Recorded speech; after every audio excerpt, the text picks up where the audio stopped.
আহ মন্দের ওপর ভালো, এক কথায় বললে। কারণ এখন যদি প্রত্যেকটা মানুষকে জিজ্ঞেস করা হয় কেমন আছেন, কেউই বোধহয় ভালো নেই। পশ্চিমবঙ্গের যা অবস্থা বর্তমানে, যে রাজনৈতিক পরিস্থিতি, তার থেকে মানুষ পরিত্রাণ পেতে চাইছে। এবং তাদের মধ্যে আমিও একজন, যে পরিত্রাণ পেতে চাইছি। যদি ভালো থাকার হয়, আপনার এই প্রশ্নের উত্তর আশা করি আমরা চৌঠা মেয়ের পথ দিতে পারবো যে খুব ভালো আছে। আমি যদি যুব মোর্চার কথা বলি, তা এখন ছোট ছোট বাচ্চারা, ছোট ছোট বাচ্চারা যারা স্টুডেন্ট, এখন কলেজের ফার্স্ট ইয়ার, ক্লাস 12, 18 প্লাস হয়ে গেছে, ওরাও যাচ্ছে। এখন হচ্ছে আমাকে কোশ্চেন করে, দাদা আমার বয়স 15 বছর, আমি কি যেতে পারি না? সেটা নিয়ে কি বলবো? কোথায় যাওয়ার কথা? মানে তোমাদের যে মোর্চা হয়, মানে কিছু কথা বলতে যাও, পাবলিকের সাথে কথা বলতে, এখন তো সবাই পার্টির সাথ দিতে চায়। কেন কি, আমি একটা জিনিস দেখলাম, যারা ছোট ছোট বাচ্চা, মানে 15 বছর, 16 বছর, ওরা বলছে আজকে কলকাতা, কলকাতা আমি ছোট একটা হুগলি ডিস্ট্রিক্টের কথা বলি, তো সব জায়গায় অন্যায় হচ্ছে, পার্টির অফিসের কথা হোক বা, ওরা বলে যদি কাজ আমি বিজেপি সাপোর্টেড হই বা কথা বলছি, তাহলে জিনিসটা ইজি হতে পারে। এটা নিয়ে কি বলবো? দেখুন, যদি প্রাপ্তবয়স্ক কেউ না হয়, যার ভোটাধিকার না হয়, তাদের ক্ষেত্রে তো ডাইরেক্ট পার্টিতে আমরা স্বাগত জানাতে পারি না। কিন্তু একজন সমর্থক হিসেবে একটা 16 বছর বা 15 বছর, যেমন আপনি বললেন, সেই ছেলের আহ, তার মতের মানে মত প্রকাশের যে কি বলবো, মত প্রকাশের স্বাধীনতা অবশ্যই থাকে। এবং যুব সমাজ দেখছে যে পশ্চিমবঙ্গের যুবকদের জন্য কি বার্তা মমতা বন্দ্যোপাধ্যায় রেখে গেলেন বা রেখে চলেছেন, এবং নরেন্দ্র মোদীজি কি রাখতে চলেছে। এই দুটো পাশাপাশি রাখলেই পরিষ্কার হয়ে যাবে যুব সমাজ কি চাইছে। আপনার মনে থাকবে মেসি যখন কলকাতায় এলেন, মেসিকে স্টেডিয়ামে যখন ওই বিশৃঙ্খলা পরিস্থিতি তৈরি হলো, সেখানে যারা উপস্থিত ছিল তারা কিন্তু ওই জেন জি, একদম। অল্প বয়সী ছেলেরাই বেশিরভাগ ছিল। এবং গোটা স্টেডিয়াম উঠে দাঁড়িয়ে একটা সরকার এবং একটি রাজনৈতিক দলকে উদ্দেশ্য করে চোর চোর চোর স্লোগান দিয়েছিল। তো এটা থেকেই প্রমাণিত হয়ে যায় যুব সমাজ কি চাইছে। এবং যুব সমাজকে অলওয়েজ স্বাগত। মোদিজি এবং যে ভারতীয় জনতা পার্টি সবসময় যুবকদের কথাই বলে। এবং সক্রিয়ভাবে যুবকদের অংশগ্রহণ করতে আমরা বলতে পারি না যতক্ষণ না তারা ভোটার কার্ড পায় বা ভোটার হয়। বাইরে থেকে সাপোর্ট, বিজেপিকে পছন্দের জায়গায় রাখা, এটা অলওয়েজ ওয়েলকাম।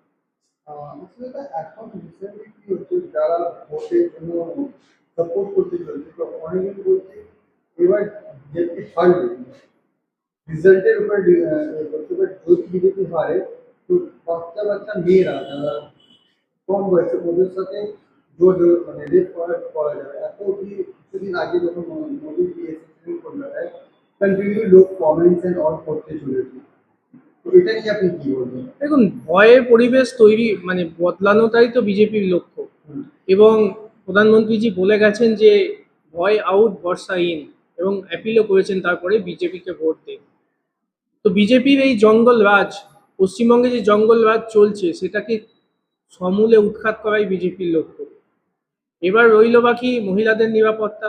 মহিলাদের নিরাপত্তা, মহিলাদের একটা জায়গায় বিশ্বাস করে তো এগিয়ে আসতে হবে যে পরিবর্তন হবে, এবং চারিদিকে যে পরিবর্তনের বাতাবরণ উঠেছে তাতে পরিবর্তন হবেই। পৃথিবীর কোনো শক্তি নেই যারা তৃণমূল কংগ্রেসকে আটকে রাখতে পারে, সেটা তৃণমূল কংগ্রেসের নেত্রীও জানেন। সেই অবস্থায় মহিলাদের যে আতঙ্কের ব্যাপার, শুধু মহিলা কেন, সামাজিক প্রত্যেকটা মানুষ, আজকে আমাদের কর্মী যারা 21-এর পর মার খেয়েছে, যাদের ঘর বাড়ি ভাঙচুর হয়েছে, তারাও তো ভীত সন্ত্রস্ত হয়েছিলেন। কিন্তু সবাইকে সবকিছু সরিয়ে লড়াই করতে হচ্ছে এই জঙ্গলরাজকে উৎখাত করার লক্ষ্যে, এবং সকলে একজোট হয়ে গেছেন। এবং এটা নিশ্চিত তৃণমূল কংগ্রেসের আসছে না, পশ্চিমবঙ্গে সুশাসন প্রতিষ্ঠা হবে। এখন রিসেন্টলি আমি কোন্নগরের কথা বলি, কোন্নগরে যেমন র্যালি বা মোর্চা কিছু হয়, তো দেখা হচ্ছে রাস্তা বন্ধ করে দিচ্ছে পুলিশরা। তো এটা নিয়ে কি বলবো? এটা তো পুলিশদের, দেখুন, পুলিশদের কিছু করার নেই। পুলিশরা কি অবস্থায় ডিউটি করছেন, সেটা অনেক পুলিশের সাথেও তো আমাদের সম্পর্ক ভালো, তারা আমাদের বলেন তারা ডিএ পাচ্ছেন না, তাদেরকে কার্যত পার্টির ক্যাডার হিসেবে ইউজ করা হচ্ছে।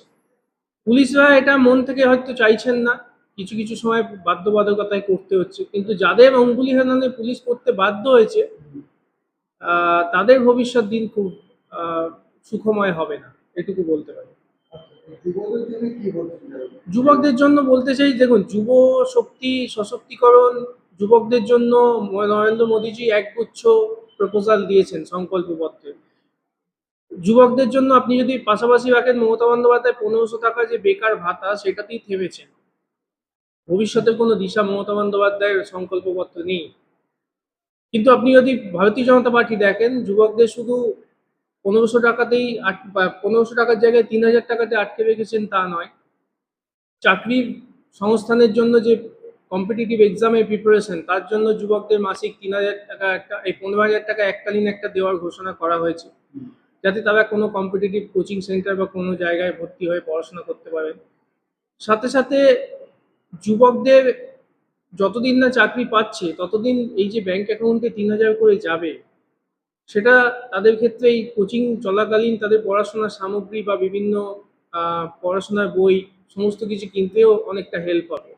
তো সামগ্রিকভাবে যুবকদের জন্য ভবিষ্যতের পরিকল্পনা করে তাদের চাকরি স্কোপ তৈরি করে চাকরি দেওয়া, এবং যতদিন না চাকরি পাচ্ছে তাদের সহায়তা করা, এবং সহায়তা করার সাথে সাথে তারা যাতে তাদের ভবিষ্যৎটা সুনিশ্চিত করতে পারে, কোনো এক জায়গায় ভর্তি হয়ে চাকরিটা নিশ্চিতভাবে পেতে পারেন, সেই জন্য তাদের এককালীন একটা টাকা দেওয়া। এই যে কমপ্লিট একটা প্যাকেজ ভারতীয় জনতা পার্টি ভেবেছে, এটা ভবিষ্যতে যুবকদের জন্য যথেষ্ট কাজে দেবে বলে আমার মনে হয়। আচ্ছা, লাস্ট একটা কোশ্চেন, যদি বিজেপি জেতে তাহলে কি চেঞ্জ হতে চলেছে এখানে? চেঞ্জ হতে চলেছে, দেখুন, তার প্রথম কথা হচ্ছে এই যে জঙ্গল রাজ, এই যে আজকে ভোটে হেরে গেলে যে পক্ষ জিতছেন তারা বিরোধীদের আক্রমণ করছেন, সে যে বিরোধী হোক, আমরা হই, সিপিএম হোক, বা আমাদের কংগ্রেস হোক। আজকে বিহারে ভোট হলো 243টা সিট, তার মধ্যে 202খানা সিট এনডিএ পেলে। তারপরে বিহারে কোনো অশান্তির খবর আপনি শুনেছেন? আপনি তো রিপোর্টার। বিহারে কোনো বিরোধী পার্টির অফিস ভাঙচুর হয়েছে? হয়নি। আজকে আসামে ইলেকশন হয়ে গেল, কেউ জানতেই পারলো না। গুজরাটে ইলেকশন হয়, কেউ জানতেই পারে না। ইভেন নন বিজেপি স্টেট যেগুলো আছে, তামিলনাড়ু, কেরালা, ভোট হয়, কেউ জানতেই পারে না।